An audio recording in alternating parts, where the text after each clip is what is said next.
Hey guys, welcome to ஏன் studio. So இன்றைக்கி நம்ம எஸ்கே அவருடைய மதராசி படம்னா தேட்டர்ஸில் ரிலீஸ் ஆயிருக்கு. ஸோ அந்த ஒரு படத்தை தான் ரிவ்யூ பண்ண போகிறோம். ஸோ படம் எப்படி இருக்குது அப்படின்றத இப்போ வாங்க பார்த்துடலாம். ஸோ அந்த படத்தோட பிளாட் என்னன்னு பார்த்தீங்கன்னா, இந்தியாவுக்குள்ளே கன்ஸை வந்து பார்த்தீங்கன்னா திருட்டுத்தனமாக உள்ளே கொண்டு வராங்க. ஸோ அதை தடுக்கிற போலீஸ், அதுக்குள்ளே எப்படி ஹீரோ என்ட்ரி ஆகிறாரு, ஸோ ஹீரோக்கு என்னென்ன பிரச்சனை வருது, ஸோ இதை தாண்டி ஹீரோ ஜெயிச்சாரா அப்படின்றது தான் இந்த படத்தோடைய ஒரு பிளாட்டு. ஸோ என்னதான் பிளாட் வந்து ரொம்பவுமே சிம்பிளாக இருந்தாலும் ஸ்க்ரீன் பிளே ரைட்டிங் எல்லாத்தையும் விறுவிறுப்பான ஏஆர் முருகதாஸ் அவர்கள் கொண்டுட்டு போய் முடிச்சிருக்காரு. ஸோ ஃபர்ஸ்ட் பாசிட்டிவ் அப்படின்னு பார்த்தோம் அப்படின்னா நம்ம ஏஆர் முருகதாஸ் அவர்களுடைய ரைட்டிங் தான் சொல்லணும். ஸோ சூப்பரான ரைட்டிங் பண்ணியிருக்காரு. ஸோ சூப்பராக எழுதியிருக்காரு. ஸோ ரொம்பவுமே எங்கேஜிங்காக எழுதியிருக்காரு. ஸோ நல்லா இருந்துச்சுன்னு தான் சொல்லணும்.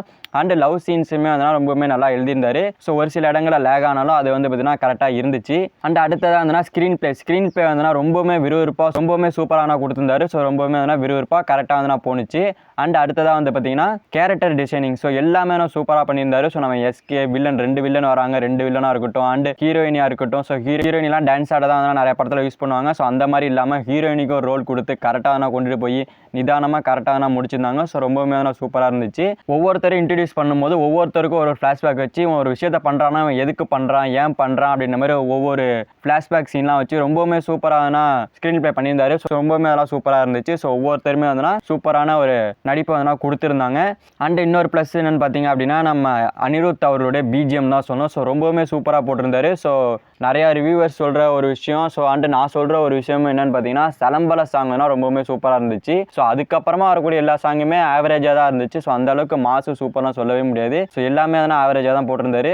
குத்து சாங்னு சொன்னால் அந்த சலம்பல சாங் அவ்வளோதான். ஸோ அதுக்கப்புறமா வந்து பார்த்தீங்கன்னா பிஜிஎம் தான் எல்லாமே சூப்பராக பக்காவாக பண்ணியிருக்காரு. ஸோ எல்லா படத்துக்கும் பண்ணுற மாதிரி இல்லாமல் இதுக்கு டிஃப்ரெண்ட்டாக யோசிச்சு டிஃப்ரெண்ட்டாக பண்ணியிருக்காரு. ஸோ சூப்பராக இருந்துச்சு. ஸோ அது படம் பார்க்கும்போது நமக்கு ரொம்ப ஒரு என்கேஜிங் மூமெண்ட் கொடுத்துச்சு. ஸோ ரொம்பவுமே சூப்பராக இருந்துச்சு அதெல்லாம். ஸோ அதெல்லாம் கரெக்டாக அனிருத் அவர்கள் அவருடைய வேலையை எல்லா படத்துலையும் கரெக்டாக பண்ணிட்டு இருக்காரு. ஸோ அதே மாதிரி கரெக்டாக பண்ணிட்டாரு. என்னதான் ரஜினி, அஜித், விஜய்னு சொல்லிட்டு அவங்களோட சேர்ந்து படம் பண்ணாலும் திருப்பி அந்த ஒரு எஸ்கே அண்ட் தனுஷ் கூட சேரும்போது அவருடைய அந்த ஒரு மாஸ் மூமெண்ட் கண்டினியூ பண்ணிக்கிட்டே இருக்காரு. ஸோ அந்த வகையில் அவருக்கு ஒரு ஆட்சப் தான் சொன்னோம். ஸோ சூப்பராக பண்ணியிருக்காரு இந்த ஒரு படத்தில். அண்ட் இந்த படத்தை action and strength and fight scenes எல்லாமே தரமாக பண்ணியிருக்காங்க. ஸோ எல்லாமே சூப்பராக இருந்துச்சு. ஸோ ஃபர்ஸ்ட் ஹாஃப் வந்து பார்த்தீங்கன்னா லவ் சீனாக ஒரு மாதிரி போகும். ஸோ செகண்ட் ஹாஃப்லேயே இது மாதிரி லவ் வச்சு கொண்டு போவாங்கன்னு நினச்சேன். பட் ஆனால் அந்த மாதிரிலாம் இல்லாமல் கரெக்டாக கதைக்குள்ளே போய் ஃபைட்டுன்னு சொல்லி சும்மா வெறித்தனமாக முடிச்சிட்டாங்க. ஸோ மாசான சீன் அண்ட் கிளைமேக்ஸ் சீன்லாம் செம்மையாக கொண்டு போயிருந்தாங்க. அண்ட் கிளைமேக்ஸ் சீன் துப்பாக்கி படம் வந்ததுன்னா ஞாபகத்துக்கு வந்துட்டு போனுச்சு. அப்படின்னா அந்த துப்பாக்கி படத்தோட கிளைமேக்ஸ் மாதிரியே இதையும் எடுத்திருந்தாங்க. ஸோ கொஞ்சம் டிஃப்ரெண்டாக யோசிச்சிருந்துருக்கலாம். அண்ட்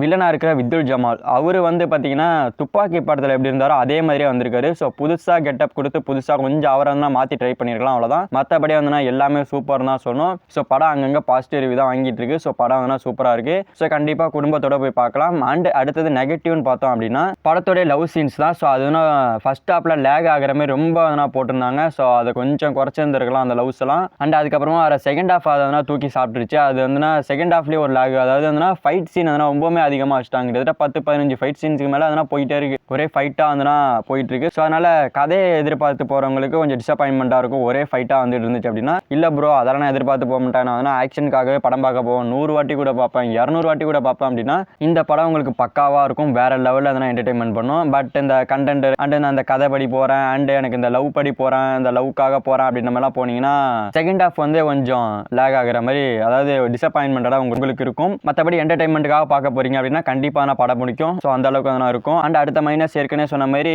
லவ் சாங்ஸ் அந்த ஒரு சாங்கை தவிர மற்ற சாங்ஸ்லாம் கொஞ்சம் ஆவரேஜாக போட்டிருக்காரு அனிருத். அவ்வளோதான். அது பார்த்தீங்கன்னா டிசப்பாயின்மெண்ட் மைனஸ். அண்ட் அடுத்ததான் பார்த்தீங்கன்னா ஏற்கனவே சொன்ன மாதிரி வில்லன் கேரக்டர் கொஞ்சம் லுக் வைஸ் வேற மாதிரி மாற்றிருக்கலாம். ஸோ துப்பாக்கியில் இருந்த மாதிரி கொண்டு வந்தனால அது கொஞ்சம் டிசப்பாயின்மெண்ட்டாக இருந்துச்சு, அவ்வளோதான். அண்ட் அது எல்லாத்தையுமே தூக்கி சாப்பிட்ற மாதிரி சிவா அவரோட நடிப்பு இருந்துச்சு. ஸோ கண்டிப்பாக நம்ம சிவகார்த்திகேயன் அவர்களுக்கு இந்த படம் ஒரு கம்பேக் படம் தான் சொல்லணும். சிவகார்த்திகேயனுக்கு மட்டும் கிடையாது, ஏஆர் முருகதாஸுக்கு இது ஒரு கம்பேக் படம் தான். ஸோ வேற லெவல் தான். ஸோ அமரன் படத்துக்கு அப்புறமா அமரன் படம் பார்த்தீங்கன்னா ரியல் லைஃப்ல நடந்ததுனால அதை கூட விட்டுருங்க. மாவீரன் படத்தில் எப்படி நடிச்சிருந்தாரோ ஸோ அதே மாதிரி அதை அப்படியே இதில் பேஸ்ட் பண்ணியிருக்காரு. ஸோ அதில் எப்படி கண்டென்ட் ரைட்டராக நம்ம எஸ்கே அவர்கள் அந்த ஒரு படத்தில் இருந்திருப்பாரோ ஸோ இப்போ அதே மாதிரி பார்த்தீங்கன்னா இந்த ஒரு படத்துலேயே கண்டென்ட் வைஸாக கரெக்டாக மூவ் ஆயிருக்காரு. ஸோ கரெக்டாக இருந்துச்சுன்னா சொல்லணும். ஸோ படத்துக்கு ஏற்ற நடிப்பு, அந்த கதைக்கு ஏற்ற நடிப்பு கரெக்டாக கொடுத்துருக்காரு. ஸோ எல்லாமே பக்காவாக பண்ணியிருக்காங்க. ஸோ வேற லெவலில் இருக்குன்னு தான் சொல்லணும் மூவி. ஸோ எல்லாருமே குடும்பத்தோட பாருங்க, கண்டிப்பாக அந்த படம் பிடிக்கும். ஏஆர் முருகதாஸ் அவர்களுக்கு ஒரு கம்பேக்கான படம் அண்ட் நம்ம எஸ்கே அவர்களுக்கு ஒரு மாஸ் ஆக்ஷன் த்ரில்லரான ஒரு மூவின்னு தான் சொல்லணும். ஸோ வேற லெவலில் இருக்குது படம். ஓகே நண்பா, இந்த மதராசி படத்தை நீங்கள் பார்த்துட்டீங்களா, எப்படி இருந்துச்சு அப்படின்றத கன்பாஸாக பண்ணுங்க. ஸோ இந்த படத்தை பற்றி நீங்கள் என்ன நினைக்கிறீங்க அண்ட் இந்த மூவி ரிவ்யூவை பற்றி உங்களோட ஒப்பீனியனாக இருந்தால் கமெண்ட்ஸாக பண்ணுங்க. ஸோ இந்த வீடியோ பிடிச்சிருந்தா ஒரு லைக் பண்ணிட்டு இந்த மாதிரி தமிழ் சினிமாவில் இருக்க movies updates, movies review, movies decoding and trailer decoding and song decoding பற்றிலாம் தெரிஞ்சுக்க நம்ம சேனல் சப்ஸ்கிரைப் பண்ணி சப்போர்ட் பண்ணுங்கள். இட்ஸ் ஓகே, தேங்க்யூ ஃபார் வாட்சிங். அடுத்த வீடியோவில் பார்க்கலாம். தேங்க்யூ.